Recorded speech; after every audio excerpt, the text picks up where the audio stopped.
오늘은 사도행전 17장 강해설교 5번째 시간이고 마지막 시간입니다. 몇 사람이 그를 가까이 하여 믿으니 라는 제목으로 말씀을 전해 드리겠습니다.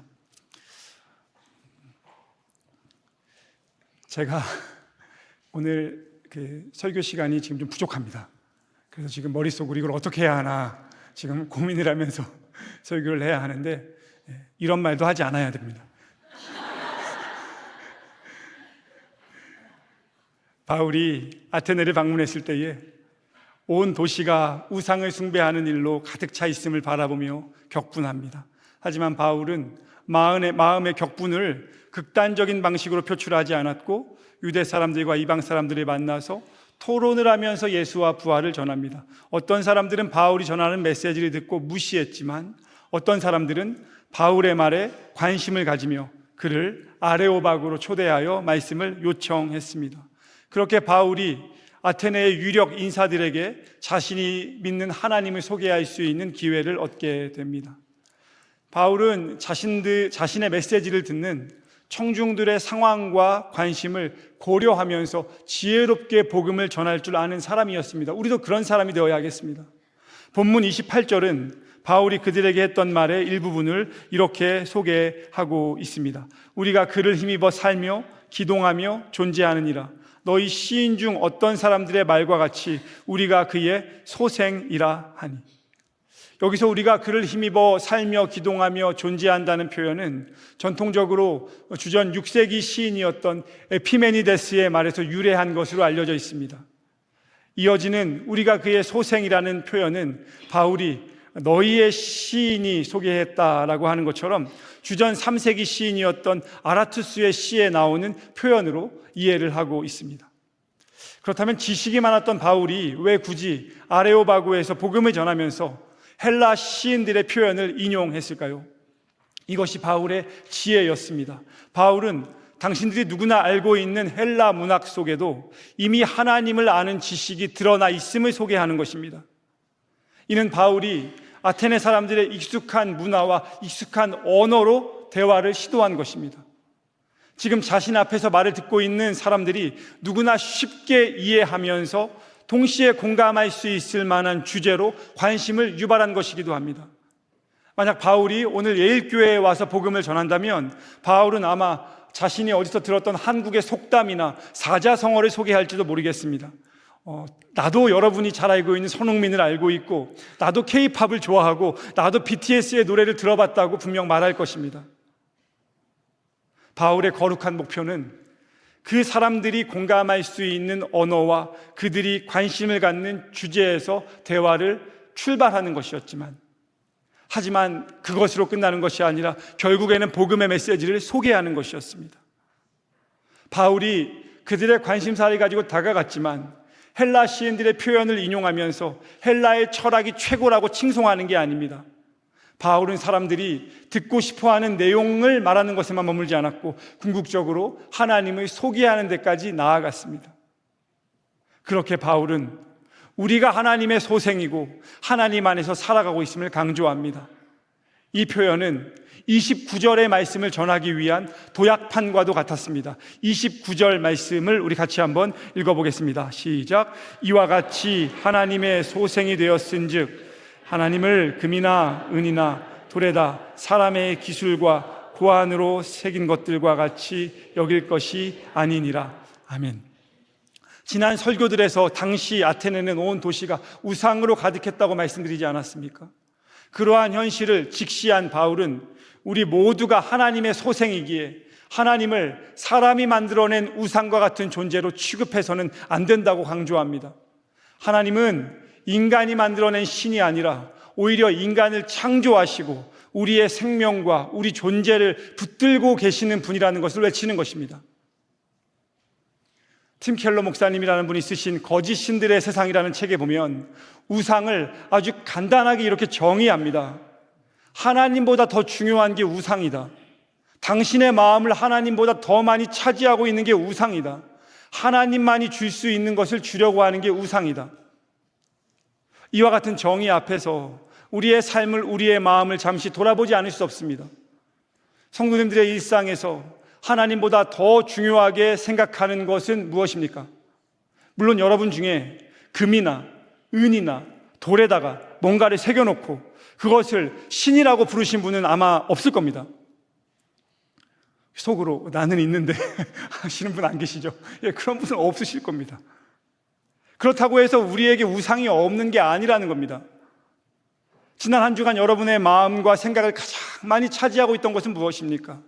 내가 집착하면서 놓치지 않으려고, 하나님은 놓치더라도 이거는 놓치지 않으려고 악착같이 붙들고 살았던 것은 무엇입니까?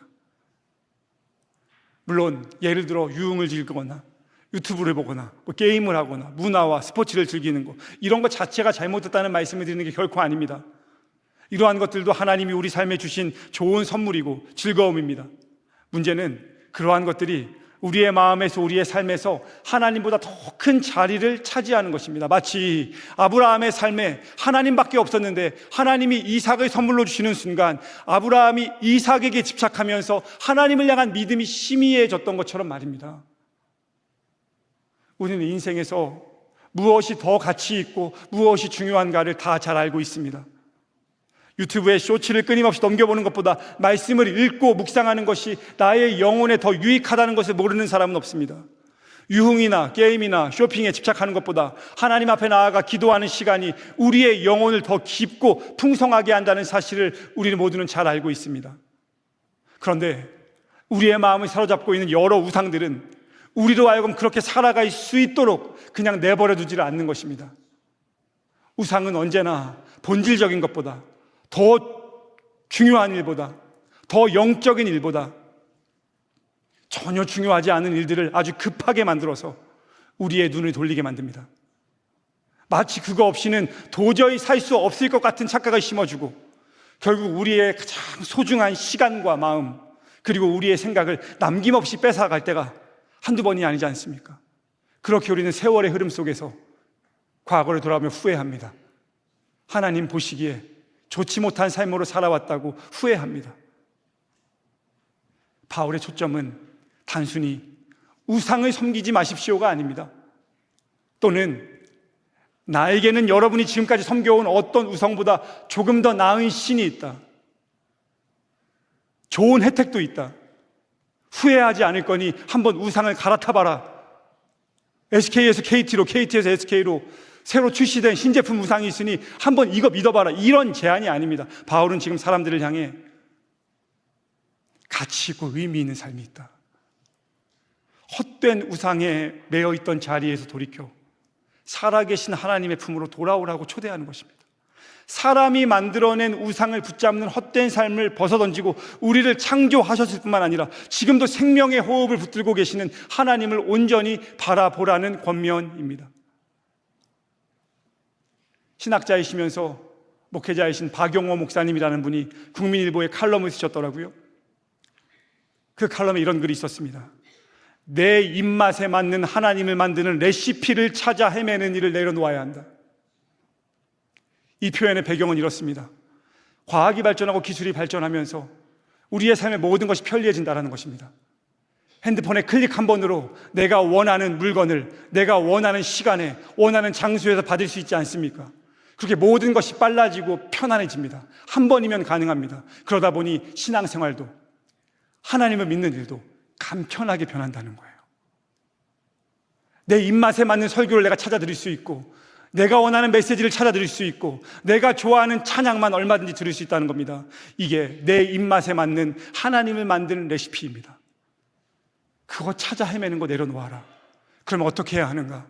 저는 그 다음 이분의 칼럼의 메시지가 좋았습니다. 내 마음대로 호출할 수 없는 하나님을 묵묵히 기다리는 고요한 시간, 그 시간 속에서 우리가 가장 선명한 하나님의 임재를 경험해야 한다. 내가 원하면 언제든지 호출할 수 있는 하나님이 아니라 내 마음대로 호출되지 않는 하나님을 기다리면서 고요한 시간 가운데 하나님을 경험해야 한다는 것입니다. 바울은 아테네 사람들에게 진정한 하나님의 뜻 안에서 살고 움직이며 존재하는 삶을 살아가라고 그 의미를 담아서 초대하는 것입니다. 그리고 이 말씀은 오늘 우리에게도 동일하게 주어졌습니다. 주님은 오늘 우리에게 말씀하십니다. 내가 만든 하나님, 내 손에 내가 원하는 대로 내 레시피대로 만든 하나님이 아니라 나를 붙들고 계시는 살아계신 하나님, 내 마음대로 움직이는 것이 아니라 내 원하는 대로 조정하는 것이 아니라 하나님의 뜻과 하나님의 말씀에 우리의 삶과 우리의 마음을 조정해야 한다라고 우리를 초청하는 것입니다. 사랑하는 성도 여러분, 우리의 마음을 돌아봅시다. 내가 붙들고 집착하는 우상들이 있다면 십자가 앞에 내려놓고 다시 살아계신 하나님께로 나의 시선을 돌리는 예배가 되시기를 주님의 이름으로 축복합니다. 우리의 삶 전체가 오직 하나님 안에서 살아가고 하나님 안에서 움직이며 하나님 안에서 존재하는 걸음이 되기를 주님의 이름으로 축복합니다. 아테네 사람들이 이미 수많은 우상을 섬기면서도 계속해서 또 다른 우상을 만들어낸 데에는 내가 통제할 수 없는 미래를 향한 두려움이 자리하고 있었습니다. 혹시 내가 모르는 신이 또 있지는 않을까? 그 두려움은 또 다른 우상을 만들어내게 했습니다. 이미 우상이 있는데 또 만드는 겁니다. 그런데 여러분, 내가 섬기는 우상을 늘려간다고 해서 두려움이 사라지는 것입니까? 오히려 두려움은 더 큰 두려움을 낳았습니다. 구약 성경의 사울 왕을 보십시오. 사무엘 선지자가 말하지요. 너의 시대는 끝났고 사울의 시대는 끝났고 하나님이 다른 왕을 예비하셨다. 미래를 다 알려주었습니다. 자신의 미래를 알았으니 이제부터는 마음이 평안해야 하지 않습니까? 그런데 사울은 그 순간부터 더 큰 불안에 사로잡혀서 파멸의 길로 걸어갔습니다. 여러분, 사람은 자신의 미래를 명확하게 안다고 해서 평안해지는 것이 아닙니다. 그래서 예수님은 내일 일을 염려하지 말라 하셨습니다. 내일 일은 내일이 염려하게 하라 말씀하셨습니다. 그러면 우리는 언제 평안을 가질 수 있는 것입니까? 성경은 명확하게 이야기합니다. 하나님을 알 때에 평안해지는 것입니다. 그래서 17세기 영국의 설교자였던 존 번은 흑사병이 덮친 그 분위기 속에서 자신도 흑사병에 걸려 고통하면서 하나님을 두려워하는 사람은 그 외에 어떤 것도 두려워하지 않을 수 있다는 유명한 말을 남겼습니다.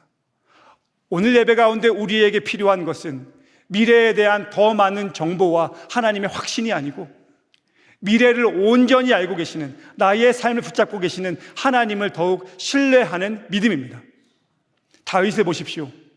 원수의 공격으로 인해서 힘들고 두려운 인생이었지만 다윗은 사람을 의지하거나 사람을 두려워하지 않으며 하나님을 붙잡았습니다. 두려움 너머의 삶이라는 책에서 시편 23편의 말씀을 소개합니다. 여호와는 나의 목자시니 내게 부족함이 없으리로다. 주께서 내 원수의 목전에서 내게 상을 차려주신다. 우리 모두에게 익숙한 말씀이지 않습니까? 그 책의 저자이신 이상준 목사님 이렇게 말씀하시더라고요. 하나님은 우리 인생에서 원수를 제거해 주시는 분이 아니고 원수 앞에서도 평안한 마음을 갖게 하시는 분이다. 저는 정말 공감합니다. 우리가 언제 평안할 수 있는 것입니까?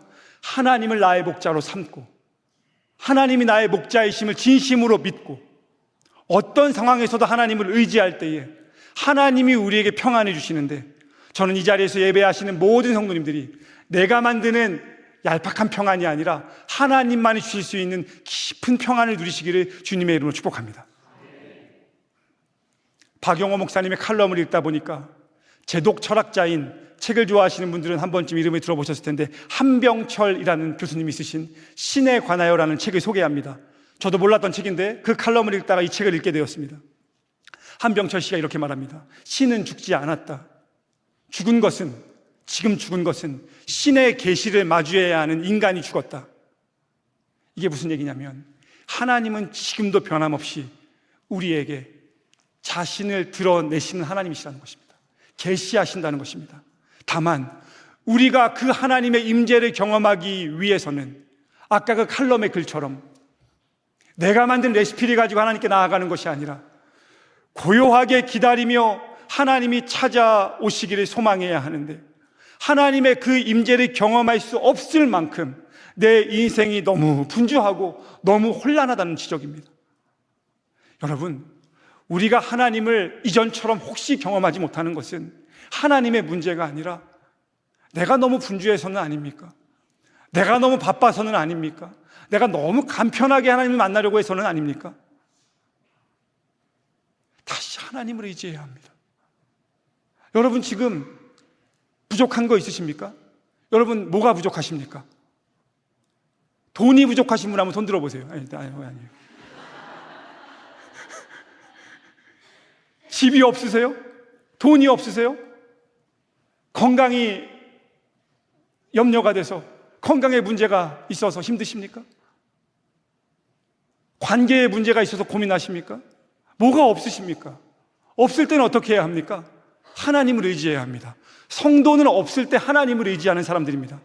하나님을 우리가 진심으로 의지할 때에, 하나님을 진심으로 의지하면 없어지는 게 또 생기거든요. 또 없어지는 게 있어요. 하나님을 의지하면. 제가 지난 주간에 혼자 산책하다가 생각한 거니까 이거 진짜 잘 들으세요, 여러분. 하나님을 진심으로 의지할 때에 없어지는 게 있는데 뭐가 없어지는지 아십니까? 한번 따라해 보시겠습니까? 부족함이 없으리로다. 진짜 아멘이시죠? 돈도 없고 집도 없고 건강도 없고 관계도 없지만 하나님을 의지할 때 궁극적으로 뭐가 없는지 아세요? 부족함이 없는 거예요. 다윗은 눈으로 볼 때는 부족함이 없는 사람이죠. 왕이었습니다. 재산이 제일 많았어요. 세상에서요. 모든 사람이 자기 밑에 있었습니다. 어느 누구도 다윗을 공격할 수 없었습니다. 다윗의 마음에 결핍이 있었습니다. 다윗은 그 결핍의 원인이 뭔지 알았습니다. 다윗은 고백합니다. 여호와는 나의 목자시니 여호와가 나의 목자가 될 때에 내게 부족함이 없다. 저는 이 고백이 성도님들이 놓지 않고 끝까지 붙잡는 고백이 되시기를 주님의 이름으로 축복합니다.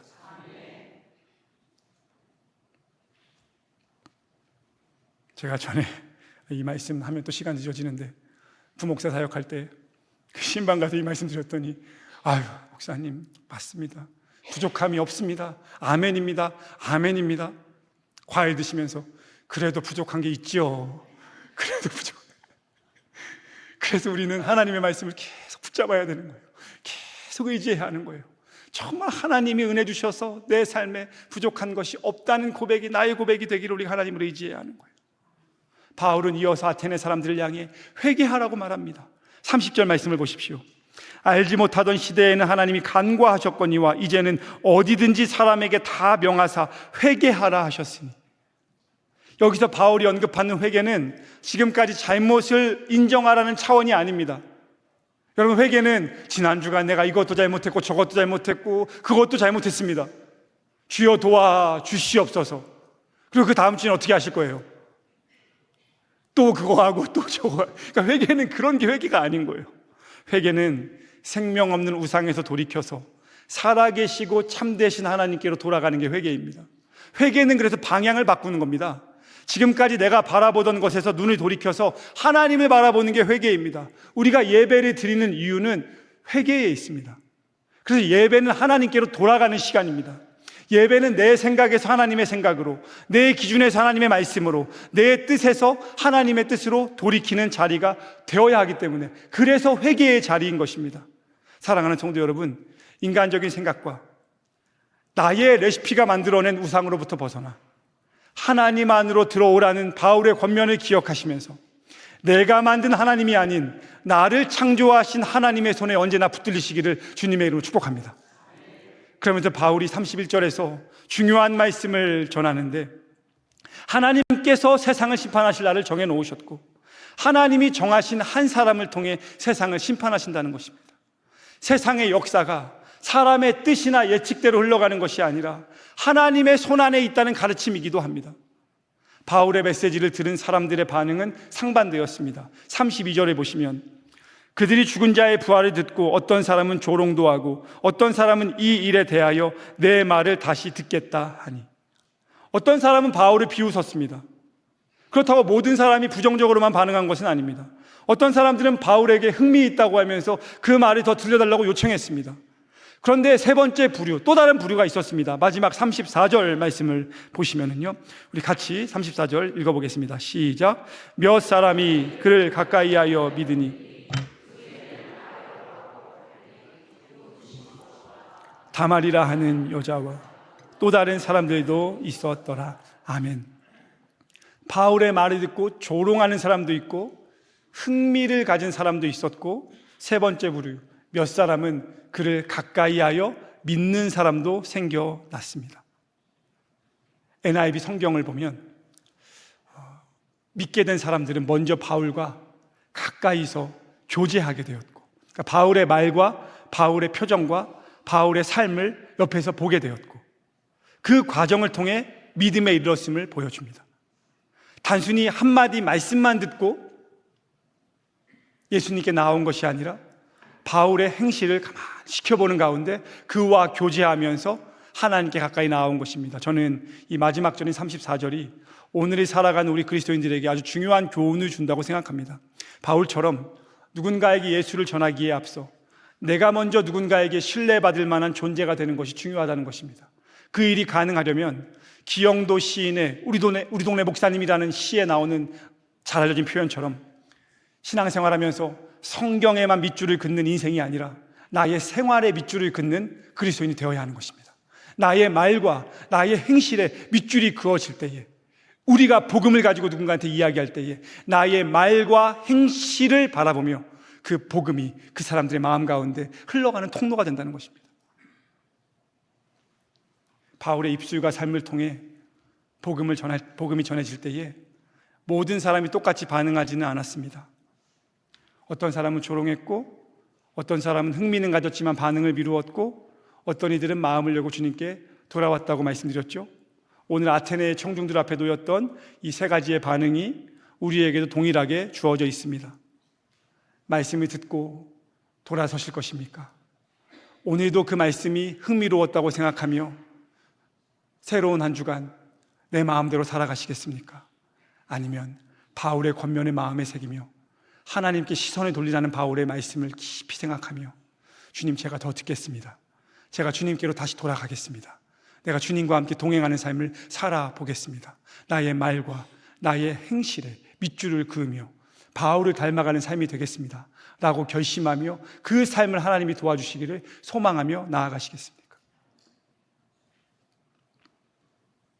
올 한 해 우리 교회의 표 새 사람을 입으라는 것에 대해서 저는 가끔 묵상을 합니다.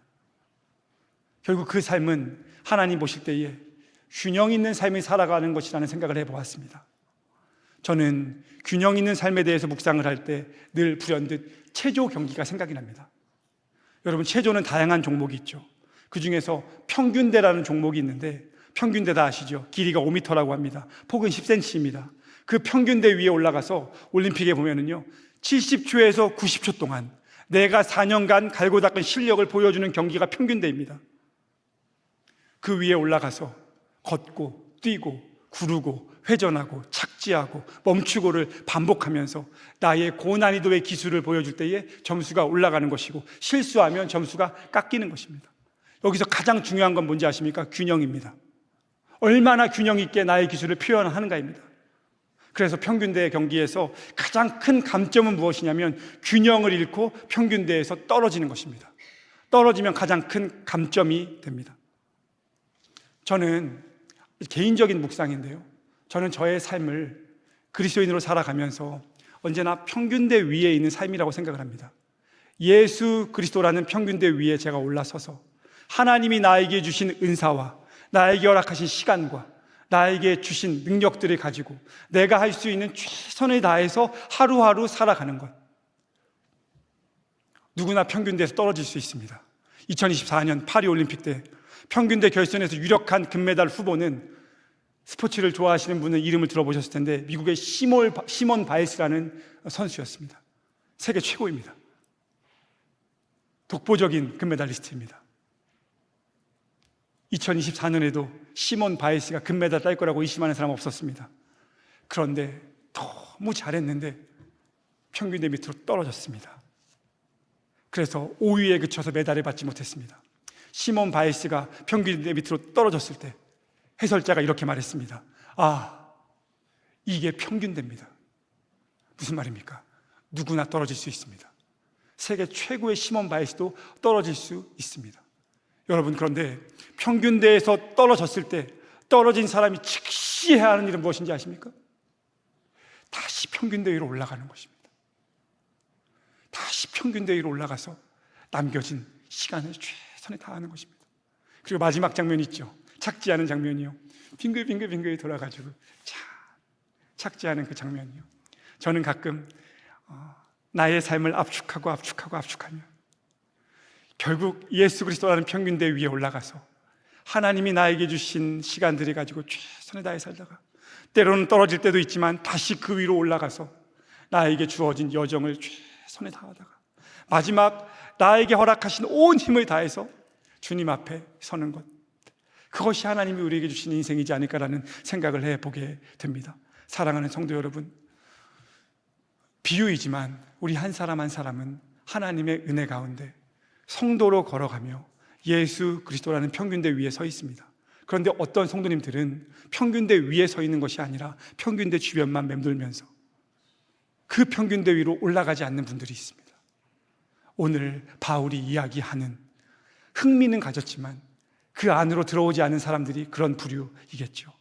저는 우리 예일교회에서 예배하시는 모든 성도님들이 나의 생각과 나의 욕심을 내려놓고 하나님을 붙들며 예수 그리스도의 평균대 위로 올라가서 그 안에서 살아가는 삶이 되시기를 주님의 이름으로 소망합니다.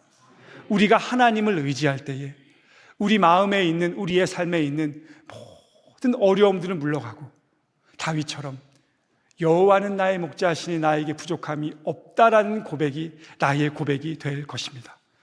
우리를 언제나 불안으로 인도하는 헛된 우상들은 내려놓고 우리의 생명을 영원히 붙들어 주시는 우리의 참된 목자이신 하나님과 함께 예수 그리스도의 평균대 위에서 떨어지지 않고 살아가시며, 혹 떨어진 분들이 계시다면 즉시 예배를 통해 그 평균대 위에 올라가 하나님과 예수 그리스도와 성령님과 함께 거하며 살아가시는 아름다운 인생이 되시기를 주님의 이름으로 축원합니다. 우리 함께 찬양하겠습니다.